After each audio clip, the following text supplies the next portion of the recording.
বোলপুরের দুর্গাপুজো রথ কমিটির পাশাপাশি বোলপুর গীতাঞ্জলি প্রেক্ষাগৃহে 25টি মহরম কমিটিকে সম্মাননা করলেন এসএসডির পক্ষ থেকে রাজ্যের মন্ত্রী তথা বোলপুরের বিধায়ক ও SSD chairman Chandranath Singha. Debgram Muharram committee, Narayanpur Muharram committee, Lohagarh Muharram committee,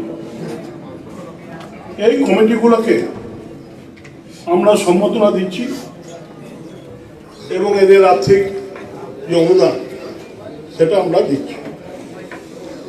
আমরা ভেবেছিলাম যে বোলপুর যেমন আমরা বলি আন্তর্জাতিক শহর, এটা সারা বাংলায় আমাদের বলে এবং বীরভূমে আর পিছিয়ে পড়া জেলা নেই। আমাদের যিনি নেতৃত্ব দেন অনুব্রত মণ্ডলের প্রচেষ্টায়, মমতা ব্যানার্জির আশীর্বাদে আজকে বীরভূম জেলার মধ্যে, রাজ্যের মধ্যে অন্যতম জেলা হিসেবে নিজেদের প্রতিষ্ঠিত করেছে। আর বোলপুর শহর থেকে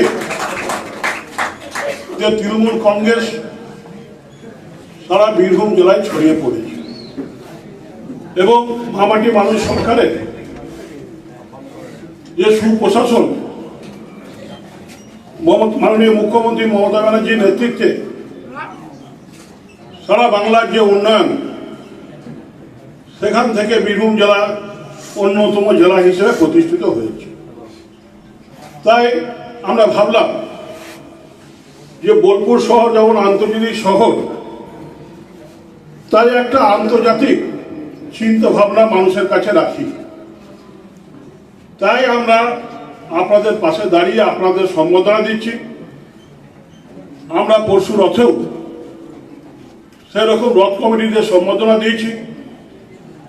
তা নতুন চিন্তা তো কিছু করতে হবে, যে আন্তর্জাতিক শহরে আন্তর্জাতিক ছাপ ফেলতে হবে, তাই ভেবেই এগুলো করা এবং তার সঙ্গে সঙ্গে আপনাদের সম্বোধনাও দেওয়া হচ্ছে, তার সঙ্গে সঙ্গে আপনাদের কিছুটা সাম্মানিক দেওয়া হচ্ছে যাতে আপনারা আরো ভালোভাবে মহরম উদযাপন করতে পারেন।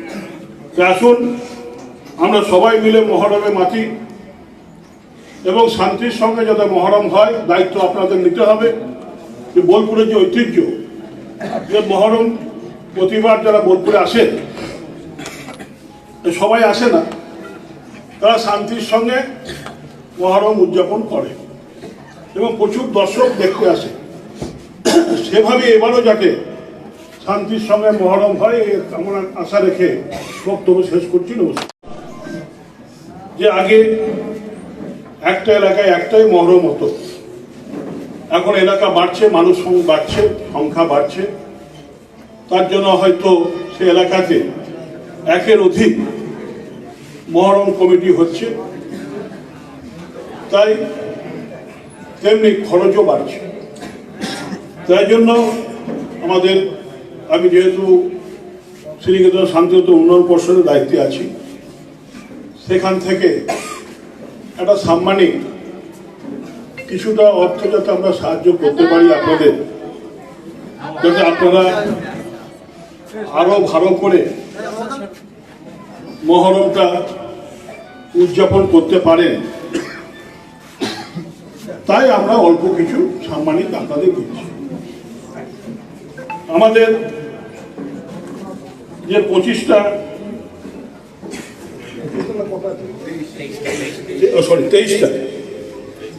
23টা যে কমিটি আছে, যেমন Moldanga Muharram committee, Surul Muharram committee, Mohidapur Mallickpara Muharram committee,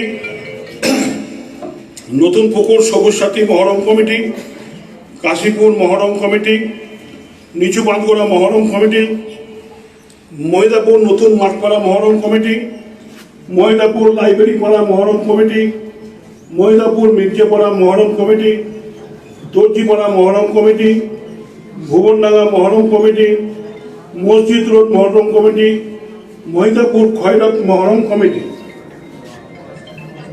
Gitgram Muharram committee, Narayanpur Muharram committee, Nurpur Muharram committee, Bishnukhanda Muharram committee, Bheramani Muharram committee, Shimulia Muharram committee, Lohagarh Muharram committee